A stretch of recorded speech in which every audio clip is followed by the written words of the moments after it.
A South Asian inspired fantasy heist story? If that doesn't sound interesting to you, I don't know what does. Hey everyone, today I want to talk about To Steal the Sun by S.M. Carter. This is a self-published book, and as I mentioned, it is a South Asian inspired heist story. So in this world, you have these two countries, and they're rival countries or enemy countries, and they both have these magical runes or magical artifacts, and they have a pretty even split between the two.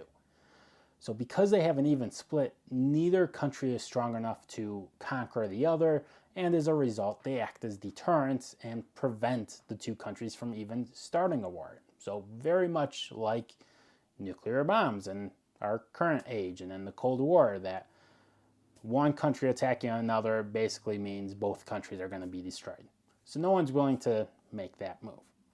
Eventually, though, one king is going to get the idea of, what if we steal the runes from this other country? Then we have all the runes and there's no one to stop us from taking over the world. So he goes on to assemble a team of 6 people. You have an assassin, a smuggler, and a thief as your main 3 points of view.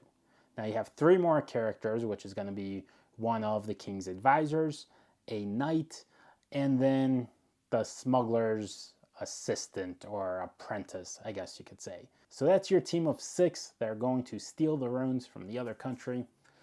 The most popular heist story I've read, and I think many of us have read, is Mistborn: The Final Empire. And a big key to that book and that series is how much trust the team has in each other. How they just feel it's better to live trusting each other and be at the risk of being betrayed versus living in a life where you're constantly afraid that they're going to betray you. That's better to trust and then be betrayed than to just be scared all the time. That's not what this story is.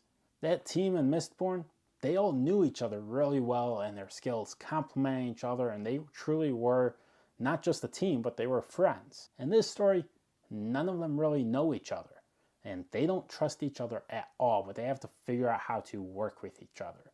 So this is very character focused on the interactions between them, because besides being on this team, none of them have the same motives. Some have agreed to do this because they're being blackmailed into it. Some are looking for a promotion. Some are just looking to not be arrested. Some truly want to help the king. And then some of them plan on betraying the king. They might want the runes for themselves, or they might want to destroy the runes, or who knows what they're going to do, but none of them have the same plans. So they have different motives going into it and different plans coming out of it.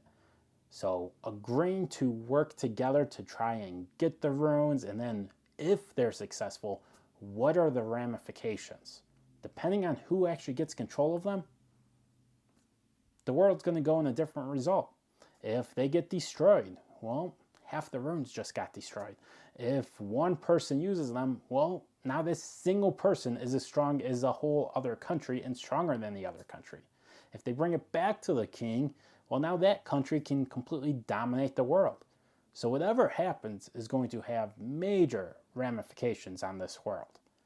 So you got the interesting character interactions plus their motives, and then a pretty fascinating plot line. So this was definitely an enjoyable story. I ended up giving it 4 stars and rated it 73 out of 100. There's a couple things that I'm going to be a little bit nitpicky about. One, when I'm reading a multi-POV story, there's really 2 different ways authors go about doing this. Either you do what I call the tree and branch method, where you start with one POV and through their storyline you meet the next POV, and then you meet the next POV, and it just keeps branching out. Or you have the, here's one person, now we're going to jump to this completely different scenario or a different story and introduce you to a different person, and then once we introduce you to them, we're going to stop that story and start over with a third person. And I'm not a fan of that route. it really delays me getting into the story, having to start over each time and then figuring out how they're going to relate to each other. And that's what happens in this one. Fortunately, it's really early in the story when all the POVs come together, so it's not too big of a hurdle, but it did delay me getting into the story a little bit. So that knocked it down just a bit, but that's definitely just personal preference. I'm sure there's other people that like that approach and don't enjoy, again, the tree and branch methodology that I prefer. The other thing is, of the 3 POVs, I was really interested in one of them. Like, I liked the flashbacks, which I usually don't like flashbacks in fantasy, but I did like her flashbacks and her character growth and figuring out who she was, what her motives were, and where she wants to go in life and what decisions she's going to make. I was completely on board with hers. The other 2 POVs, they didn't quite interest me as much. That's the main thing that kept me from giving this 5 stars. If I was as invested in those 2 POVs as I was with the one that I've already mentioned, easy 5-star read. I talked to Dom while he was reading it, and he liked all the characters. So it was just something about 2 of them that they just never caught my interest. With that said, there is some great twists and turns with the character development and revealing their history, and definitely things I didn't see coming. So this is definitely a book I recommend. I listened to the audiobook and thought the narrator did a fantastic job, so you can't go wrong that way.